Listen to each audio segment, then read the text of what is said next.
26/4/2024। मीठे बच्चे, शरीर निर्वाह अर्थ कर्म करते हुए बेहद की उन्नति करो। जितना अच्छी रीति बेहद की पढ़ाई पढ़ेंगे उतनी उन्नति होगी। प्रश्न है, तुम बच्चे जो बेहद की पढ़ाई पढ़ रहे हो, इसमें सबसे डिफ़िकल्ट सब्जेक्ट कौन सी है? जो पढ़ाई पढ़ रहे हो उसमें सबसे डिफ़िकल्ट सब्जेक्ट कौन सी है? इस पढ़ाई में सबसे ऊंची सब्जेक्ट है भाई भाई की दृष्टि पक्की करना। एक है भाई भाई की दृष्टि रखना, बार बार संकल्प करना मैं आत्मा हूँ, भाई है, और पक्की हो जाए, करना ना पड़े, नेचुरल हो जाए। बाप ने ज्ञान का जो तीसरा नेत्र दिया है, उस नेत्र से आत्मा भाई भाई को देखो, ज़रा भी आँखें धोखा ना दे, किसी भी देहधारी के नाम रूप में बुद्धि ना जाए, बुद्धि में ज़रा भी विकारी छीछी संकल्प ना चले। यह है मेहनत। इस सब्जेक्ट में पास होने वाले विश्व का मालिक बन जाएंगे। कौन सी मेहनत करेंगे? भाई भाई की दृष्टि पक्की करना। ओम शांति। बेहद का बाप बैठ बेहद के बच्चों को समझाते हैं, हर एक बात एक हद की होती है, दूसरी बेहद की भी होती है। इतना समय तुम हद में थे, अब बेहद में हो। तुम्हारी पढ़ाई भी बेहद की है, बेहद की बादशाही के लिए पढ़ाई है। इससे बड़ी पढ़ाई कोई होती नहीं। कौन पढ़ाते हैं? बेहद का बाप भगवान। शरीर निर्वाह अर्थ भी सब कुछ करना है, फिर अपनी उन्नति के लिए भी कुछ करना होता है। बहुत लोग नौकरी करते भी उन्नति के लिए पढ़ते रहते हैं। एक तरफ नौकरी करते हैं, फिर आगे और प्रमोशन मिले उसके लिए एक्स्ट्रा भी पढ़ाई पढ़ते रहते हैं। वह है हद की उन्नति, और यहाँ बेहद के बाप के पास है बेहद की उन्नति। बाप कहते हैं हद की और बेहद की दोनों उन्नति करो। हद माना ये शरीर, बेहद माना आत्मा। आत्मा बेहद यात्रा पर है ना, शरीर तो हद का है, इसे एक जन्म का है, तो हद की भी और बेहद की भी उन्नति। बुद्धि से समझते हो हमको बेहद की सच्ची कमाई अब करनी है। यहाँ तो सब कुछ मिट्टी में मिल जाना है। जितना जितना तुम बेहद की कमाई में ज़ोर भरते जाएंगे, तो हद की कमाई की बातें भूलती जाएंगी कि हद में ये कमा लें, जैसे दुनिया धन कमा रही है वैसे हम भी करें, तो हदों से तुम्हारी बुद्धि निकलती जाएगी। सब समझ जाएंगे कि अब विनाश होना है। विनाश नज़दीक आएगा तो भगवान को भी ढूंढेंगे। विनाश होता है तो ज़रूर स्थापना करने वाला भी होगा। दुनिया तो कुछ भी नहीं जानती।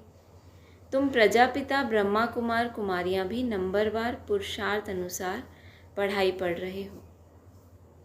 हॉस्टल में वह स्टूडेंट रहते हैं जो पढ़ते हैं, परंतु यह हॉस्टल तो न्यारी है।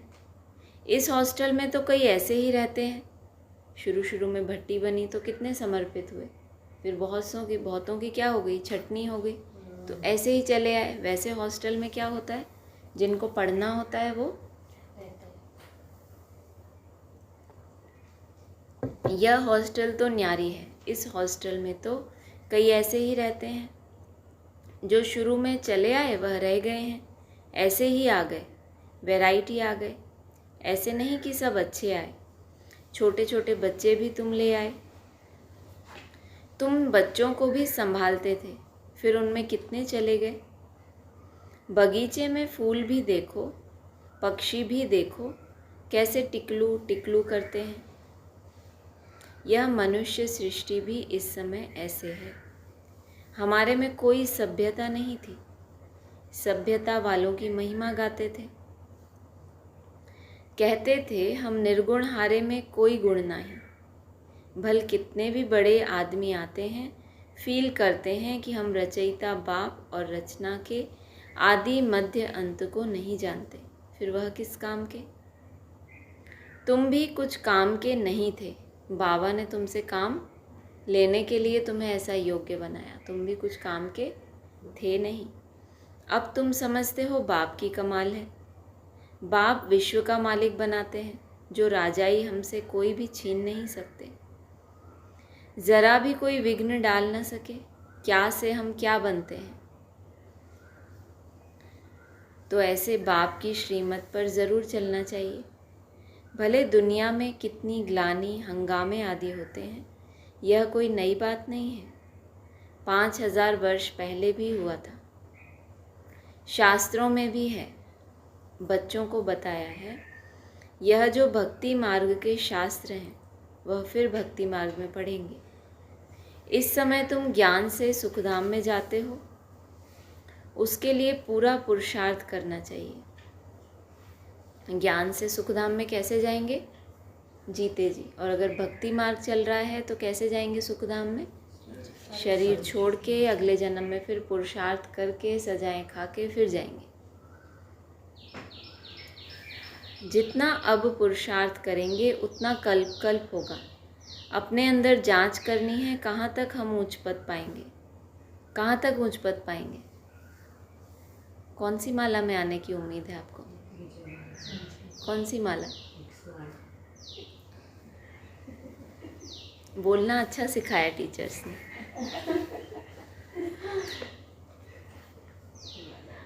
कौन सी माला में आएंगे? कोई उम्मीद नहीं। हम निर्गुणहारों में कोई गुण नहीं है। हाँ, तो विजय माला भी कितनी होती है? बस इतनी होती है, 3-4 लाख नहीं होते सतयुग आदि में। अशोक भाई, लक्ष्य तो 16,000 का ही है ना। नक्की कर लिया। हम सब ने मिलकर इस सेंटर वाला कोई भी इससे नीचे नहीं। हाँ तो ठीक है, अब जो भी कोई मैं मुरली के बीच में प्रश्न पूछूं, जिसने जवाब ना दिया तो फेल। ठीक है, फिर वो माला माला की बात नहीं। ये छोटे से एग्ज़ाम में ही पास हो जाओ, बड़ा एग्ज़ाम तो दूर की बात है। जरा सा इधर ध्यान गया नहीं और उधर आप लोग शुरू, तो फिर कहाँ से? छोटे छोटे एग्ज़ाम पास कर लो पहले, हम छोटे छोटे टीचर्स के द्वारा लिए हुए, फिर बड़े टीचर का इम्तिहान पास करना। कहाँ तक हम उच्च पद पाएंगे, यह तो हर एक स्टूडेंट समझ सकते हैं। देखो बाबा ने साथ दिया। यह तो हर एक स्टूडेंट समझ सकते हैं कि हम जितना अच्छा पढ़ेंगे उतना ऊंच जाएंगे। पढ़ाई के टाइम अलर्ट नहीं है तो फिर ऊंची ऊंची बातें करने से कोई फ़ायदा ही नहीं। आपको लालने के पाँव पालने में दिखने तो चाहिए ना। यह हमसे होशियार है, हम भी होशियार बने। व्यापारियों में भी ऐसे होता है, मैं इनसे ऊपर जाऊं, यानी होशियार बनूं। अल्पकाल सुख के लिए मेहनत करते हैं। बाप कहते हैं, मीठे मीठे बच्चों, मैं तुम्हारा कितना बड़ा बाप हूँ। साकारी बाप भी है तो निराकारी बाप भी है। दोनों इकट्ठे हैं, दोनों मिलकर कहते हैं, डबल इंजन तुम्हें पढ़ाते हैं। एक से तो तुम मानते नहीं, तुम लगता है वो तो बिंदी है, वो तो बिंदी है, वो क्या, उनको क्या पता हमारे सामने क्या क्या माया आती है। तो दोनों मिल मिल के तुम्हें पढ़ाते हैं, इकट्ठे होके। मीठे बच्चे, अब तुम बेहद की पढ़ाई को समझ गए हो, और तो कोई जानते नहीं। पहली बात तो हमको पढ़ाने वाला कौन, भगवान क्या पढ़ाते हैं? राजयोग, तुम राज ऋषि हो। वह हैं हठ योगी, वे भी कहते हैं ऋषि, परंतु हद के। वह कहते हैं हमने घर बार छोड़ा है। यह कोई अच्छा काम किया है क्या? तुम घर बार तब छोड़ते हो जब तुमको विकार के लिए तंग करते हैं। उनको क्या तंगी हुई? तुमको मार पड़ी तब तुम भागी हो। आदि में क्यों भागे थे घर बार छोड़ के? स्टोरी तो पता है ना, क्यों भागे? जब विकारों के लिए बहुत अत्याचार हुए तो उन्होंने घर बार छोड़ के बाबा के पास भागे। एक एक से पूछो, कुमारियों ने, स्त्रियों ने कितनी मार खाई तब चले आए? शुरू में कितने आए?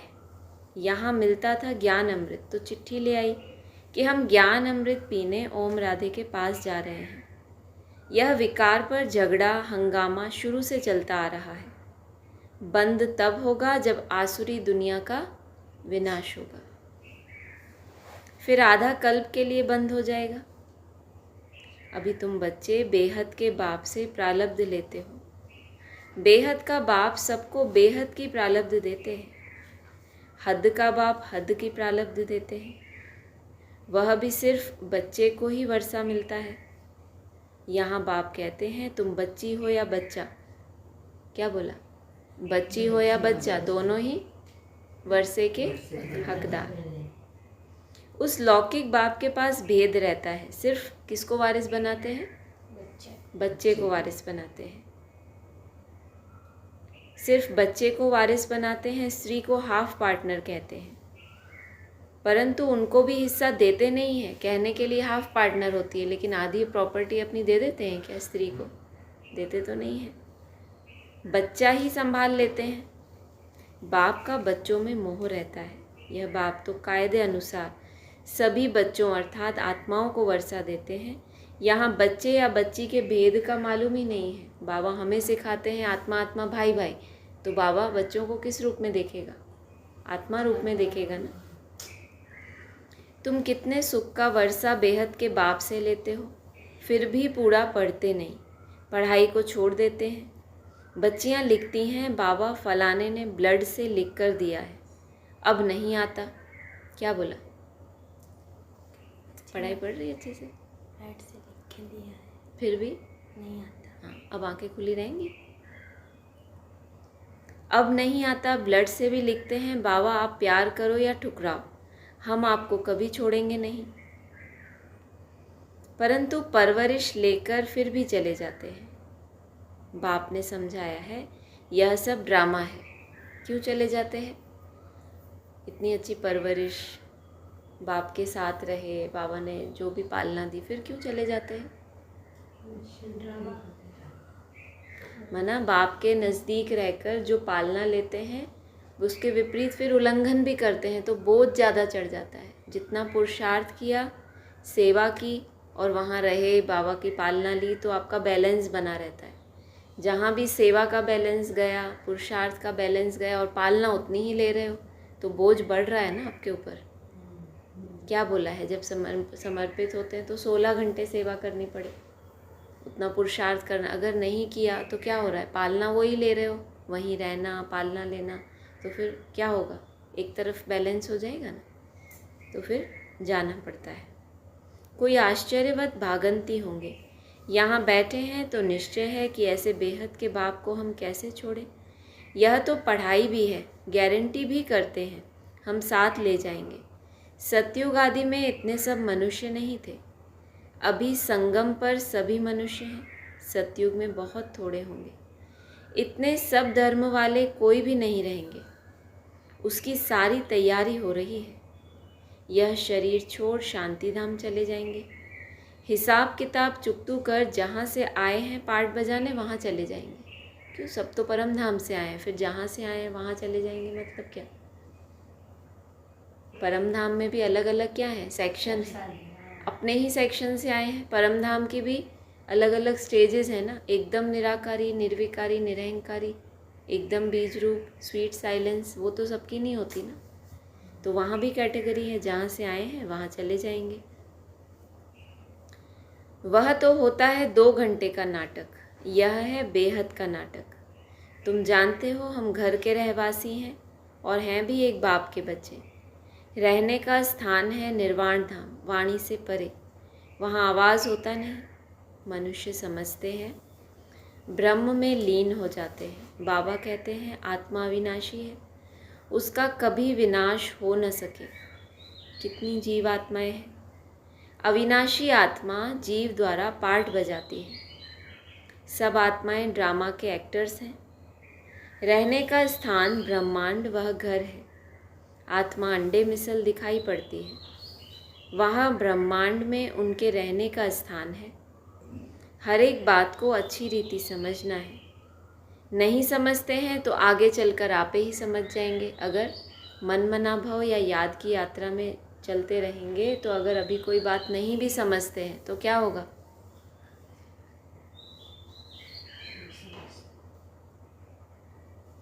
आगे चलकर समझ जाएंगे। अगर सुनते ही रहेंगे तो, अगर सुनेंगे ही नहीं, आउट होते रहेंगे तो फिर कम से कम आपको समझ नहीं आया कोई पॉइंट, लेकिन सुनाई तो दिया ना। फिर उसके ऊपर थोड़ा क्वेश्चन आया कि इसका क्या मतलब, तो अभी समझ नहीं आ रहा, आगे चल के बुद्धि रिफाइन भी तो होगी ना याद करते करते। जैसा बाप है जिसको याद करेंगे वैसे ही तो बनेंगे। तो सारा दिन सोचते हो मैं आत्मा हूँ, बाबा बाबा, तो वो शक्ति आ रही है ना आपके अंदर। अगर सुनेंगे, सुनते ही रहेंगे तो ऐसे नहीं सुन के और भूल गए, कंटिन्यू, उसमें भी एक यात्रा है। छोड़ देंगे तो फिर कुछ भी समझ नहीं सकेंगे। तुम बच्चे जानते हो यह पुरानी दुनिया खत्म हो, नई दुनिया स्थापन होती है। बाप कहते हैं कल तुम विश्व के मालिक थे, अब फिर तुम विश्व के मालिक बनने आए हो। गीत भी है ना, बाबा हमको ऐसा मालिक बनाते हैं जो कोई हमसे छीन ना सके। आकाश, ज़मीन आदि पर हमारा अधिकार रहता है। इस दुनिया में देखो क्या है, सब हैं मतलब के साथी। वहाँ तो ऐसे नहीं होगा। क्या है इस दुनिया में? सब क्या बोला? और वहाँ ऐसे नहीं होगा।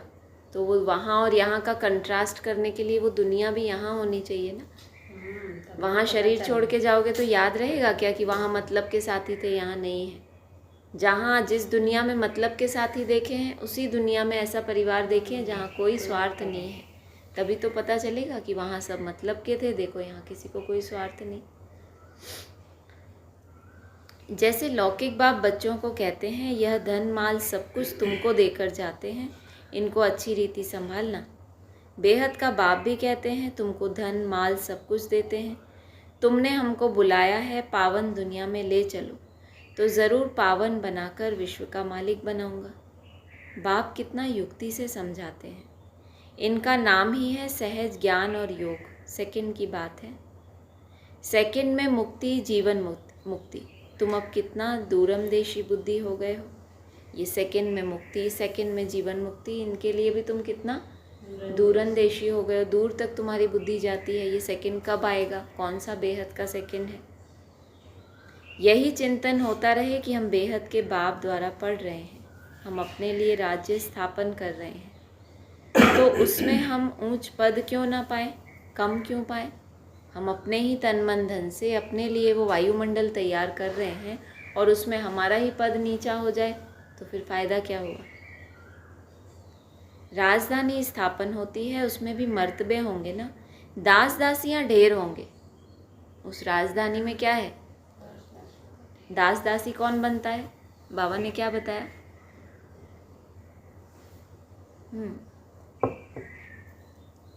ऑनलाइन वालों को भी कोई जवाब पता हो तो वो बोल सकते हैं। दास दासी कौन बनता है? यहाँ वाले तो मौन में हैं एकदम, आउट हो जाते हैं। जल्दी जल्दी आउट हो जाते हैं। तो दास दासी किसको बताया? जो उदास होते हैं। जैसी मेहनत करनी चाहिए वैसी नहीं करेंगे तो उदास ही होंगे ना। वह भी बहुत सुख पाते हैं। कौन? दास दासियाँ। साथ में महलों में रहेंगे, बच्चों आदि को संभालते होंगे, कितना सुखी होंगे। सिर्फ नाम है दास दासी। जो राजा रानी खाते हैं वही दास दासियाँ भी खाते हैं। प्रजा को तो नहीं मिलता। दास दासियों का भी बहुत मान है, परंतु उनमें भी नंबरवार है। फर्स्ट क्लास, सेकंड क्लास होते हैं ना। कोई दास दासी क्या होंगे? श्रृंगार करने वाले, बच्चों को संभालने वाले, फिर नर्स होती है बच्चों को संभालने वाली, ये सब हैं तो दास दासी ना। कहाँ साफ़ सफाई करने वाले, कहाँ चांडाल मुर्दों को जलाने वाले, तो कितनी सारी कैटेगरी हो गई। तुम बच्चे सारे विश्व के मालिक बनते हो। दास दासियाँ तो यहाँ भी राजाओं के पास होती हैं। प्रिंसेस की जब सभा लगती है, आपस में मिलते हैं तो फुल श्रृंगार किए हुए ताज आदि सहित होते हैं। फिर उनमें भी नंबरवार बड़ी शोभनीक सभा लगती है। किसकी सभा लगती है? प्रिंस की, प्रिंसेस की। मतलब वो प्रिंसेस नहीं, फीमेल वाला। कई सारे प्रिंस माना प्लूरल फॉर्म में प्रिंस। बहुत सारे राजकुमारों की सभा, उसमें रानियां नहीं होती हैं, वो पर्दे में रहती हैं। यह सब बातें बाप समझाते हैं। उनको तुम प्राणदाता भी कहते हो, जियदान देने वाला, घड़ी घड़ी शरीर छोड़ने से बचाने वाला। वहाँ मरने की चिंता नहीं होती है, यहाँ कितनी चिंता रहती है। थोड़ा कुछ होता है तो बुलाएंगे डॉक्टर को कि कहाँ मर ना जाए। यहाँ क्या होता है, ओ पीछे स्टैंड अप।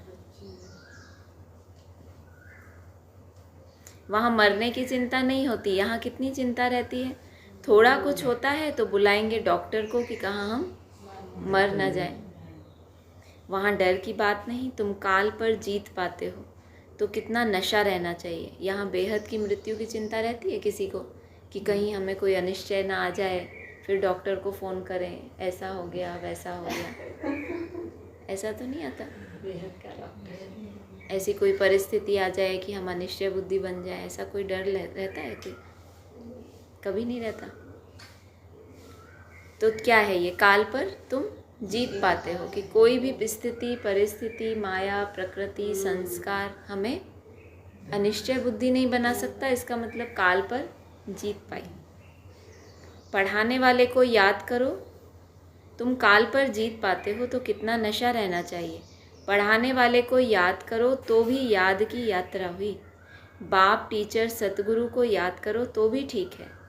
जितना श्रीमत पर चलेंगे, मनसा वाचा कर्मणा पावन बनना है। बुद्धि में विकारी संकल्प भी नहीं आए, वह तब होगा जब भाई भाई समझेंगे। बहन भाई समझने से भी चीची हो जाते हैं। सबसे अधिक धोखा देने वाली कौन? आँखें हैं। इसीलिए बाप ने आपको क्या दिया? तीसरा नेत्र दिया कि ये दो आँखें तो क्या है, धोखा देने वाली हैं। इसलिए जो कुछ भी देखो तीसरे नेत्र से देखो। तो अपने को आत्मा समझ, भाई भाई को देखो। तीसरा नेत्र कब खुला रहेगा? जब अपने को आत्मा समझेंगे। तो क्या होगा?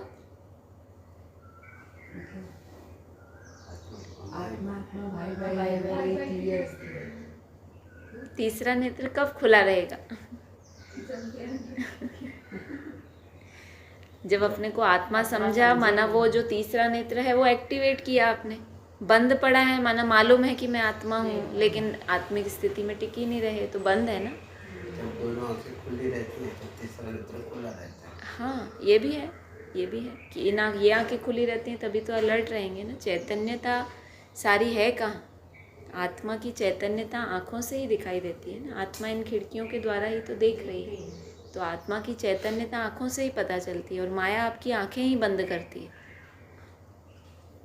इसको कहा जाता है ज्ञान का तीसरा नेत्र। बहन भाई भी फेल होते हैं तो दूसरी युक्ति निकाली जाती है।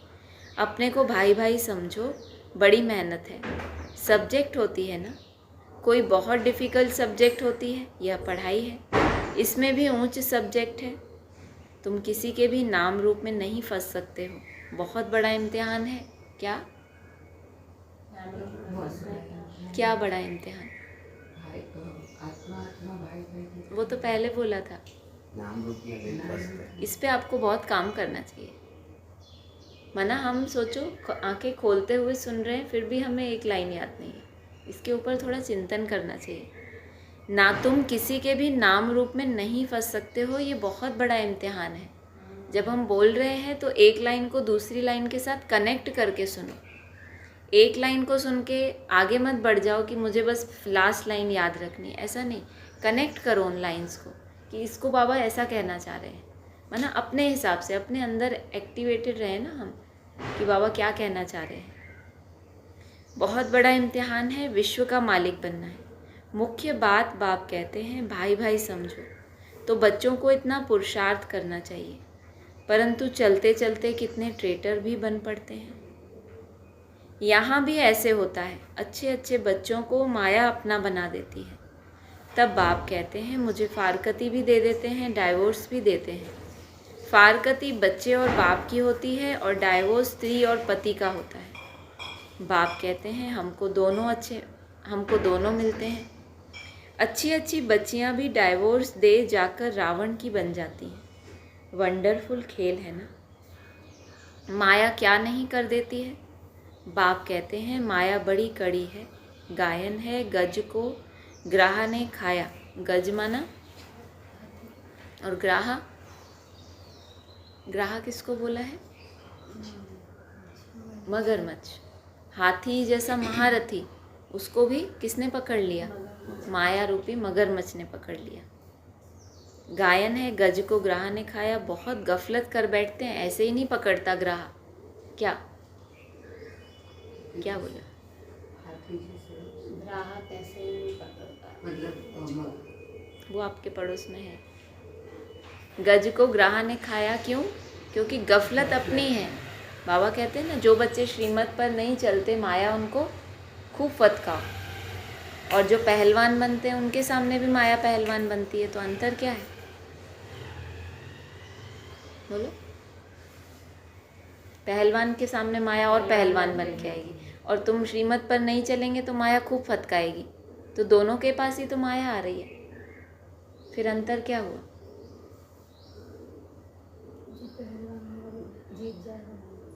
माना वो मन के हारे हार नहीं है, वो उस माया से कुछ सीखने के लिए, सिखाने के लिए माया आई है, उसको आगे बढ़ाने के लिए। इसलिए नहीं कि वो पुरुषार्थ नहीं कर रहा, क्योंकि वो इतना अच्छा पुरुषार्थ कर रहा है तो उसको अपना आईना दिखाने, कहीं अगर छोटा मोटा कुछ रह गया है, कोई वंश अंश रूप में कहीं कोई संस्कार है, तो उसको पता चले। और जो श्रीमत पे ही नहीं चल रहा, उसको तो हक ही नहीं है, कि वो तो अनिश्चय बुद्धि बनाने के लिए आई उसके पास माया। तो बहुत अंतर है। बहुत गफलत कर बैठते हैं, बाप से बेअदबी करते हैं। बेअदबी किसको कहते हैं? अदब करो, माना रिगार्ड करना। बाप का डिसरिगार्ड करते हैं तो माया कच्चा खा लेती है। अभी पके ही नहीं हैं, अभी एकदम कच्चे ही हैं, लेकिन बाप का डिसरिगार्ड किया तो माया कच्चा ही खा लेती है।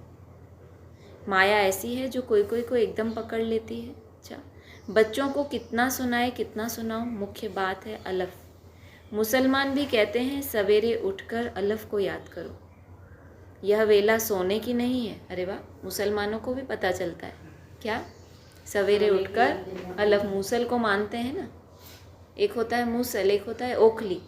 तो उनका नाम मुसलमान क्यों है? वो मूसल को मानते हैं, मूसल को ना। मूसल माना बाप, ओखली माना माँ, माना आधार है ना, माँ माना आधार, और बाप माना मूसल। तो वो मूसल को मानते हैं, इसलिए कहते हैं सवेरे सवेरे उठ के क्या करो? अलफ को याद करो, वो उस पे इनको दो। यह वेला सोने की नहीं है, इस उपाय से ही विकर्म विनाश होते हैं, और कोई उपाय नहीं है। बाप तुम बच्चों के साथ कितना वफादार है, कितनी महिमा करते हैं अपनी, और हमें पता नहीं क्या क्या बोलते रहते हैं। बाप तुम बच्चों के साथ क्या है? कितना वफादार है, कभी तुमको छोड़ेंगे नहीं। तुम चाहो छूटना तो भी तुमको छोड़ेंगे नहीं। आए ही हैं सुधार कर साथ ले जाने। कैसे आए हैं? सुधार कर साथ ले जाने, ऐसे ही नहीं। याद की यात्रा से ही तुम सतो प्रधान होंगे, उस तरफ जमा होता जाएगा। जो नई दुनिया में तुमको जाना है उस तरफ तुम्हारा जमा होता जाएगा। बाप कहते हैं अपना चौपड़ा रखो, कितना याद करते हैं, कितनी सर्विस करते हैं। व्यापारी लोग घाटा देखते हैं तो खबरदार रहते हैं। क्या देख के अलर्ट होते हैं व्यापारी? घाटा देखकर। हाँ, जब अपना नुकसान देखते हैं तो उससे अलर्ट हो जाते हैं। घाटा नहीं डालना चाहिए, कल्प कल्पांतर का घाटा पड़ जाता है। अच्छा, मीठे मीठे सिकी लदे बच्चों प्रति माता पिता बाप दादा का याद प्यार गुड मॉर्निंग। रूहानी बाप की रूहानी बच्चों को नमस्ते। रूहानी बच्चों की रूहानी बाप दादा को याद प्यार गुड मॉर्निंग और नमस्ते। धारणा के लिए सार है, मनसा वाचा कर्मणा पावन बनना है। बुद्धि में विकारी संकल्प भी ना आए, इसके लिए क्या करना है? भाई भाई की दृष्टि रखना है। यह अभ्यास करना है, किसी के भी नाम नहीं फंसना। दूसरा है जैसे बाप वफादार है। कैसे बताया बाप वफादार है? क्या करता है वो? बाप कितना वफादार है, ऊपर क्या बोला? सुधार कर साथ ले जाने के लिए आया है, ऐसे ही नहीं ले जाएगा। तुमने एक बार बुलाया, बस एकदम आके ही खड़ा हो गया, सीरियसली ले लिया उसने। ऐसे वफादार रहना है, कभी भी फारकती या डाइवोर्स नहीं देना। वरदान है, सदा हल्के बन बाप के नैनों में समाने वाले सहज योगी भव। सदा हल्के, जितने हल्के बनेंगे तो बाप आपको अपने नैनों में समा सके। नैनों पर तो कोई हल्की चीज़ ही रह पाएगी ना। संगम युग पर जो खुशियों की खान मिलती है वह और किसी युग में नहीं मिल सकती। इस समय बाप और बच्चों का मिलन है। वर्षा है, वरदान है। वर्षा अथवा वरदान दोनों में मेहनत नहीं होती। बाप के घर में जन्म लिया और वर्षा आपका जन्म सिद्ध अधिकार हो गया, इसलिए आपका टाइटल ही है सहज योगी। बाप दादा बच्चों की मेहनत देख नहीं सकते। कहते हैं, बच्चे अपने सब बोझ बाप को देकर खुद हल्के हो जाओ। कोई बोझ है? कोई बोझ है? कोई बोझ नहीं है। इतने हल्के बनो जो बाप अपने नैनों पर बिठाकर साथ ले जाए। जितने ज़्यादा संकल्प हैं याद के समय, वो सब क्या है? बोझ ही तो है, जो हमें टिकने नहीं दे रहा उसमें। जितने कम होते जाएंगे उतने हल्के। जैसे बाप जिस स्थिति में है सदा ही उसके उतना नज़दीक तो जाएंगे। बाबा ने बोला है वाणी में, जितना निसंकल्प बनेंगे उतना जैसे कि बाप के नज़दीक पहुंचते जाएंगे। उसी आधार से तो नंबरवार बनेंगे ना। इतने हल्के बनो जो बाप अपने नैनों पर बिठाकर साथ ले जाए। आपको सुधार कर उसको सुधारना ना पड़े आपको। आप इतने अपने आप ही सुधर जाओ कि वो आपको अपने नैनों पे बिठा के ले जाए, या तो फिर वो खुद सुधारे, आपको धर्मराज को लेके आए। बाप से स्नेह की निशानी है सदा हल्के बन बाप की नज़रों में समा जाना। सिवाय उस बाप की दृष्टि के और कहीं दृष्टि ही ना जाए, तो जैसे बाप की नज़रों में समा गए। स्लोगन है, नेगेटिव सोचने का रास्ता बंद कर दो तो सफलता स्वरूप बन जाएंगे। नेगेटिव सोचने का तो कैसे रास्ता बंद करेंगे नेगेटिव सोचने का? अब नेगेटिव संकल्प आ रहे हैं, शुरू हो गए आना एक के बाद एक, क्या रास्ता बंद कैसे करेंगे? या तो उसका ब्लॉक कर दिया हमने, मेरा बाबा ब्रेक लगा दी कि बस संकल्पों को दूसरी जगह ले गए, या फिर शुद्ध संकल्पों को इमर्ज किया। जो नेगेटिव आ रहा है उसके विपरीत बाप ने क्या समझाया वो इमर्ज कर लेना, ज्ञान का सहारा लेना। Full stop. ओम शांति।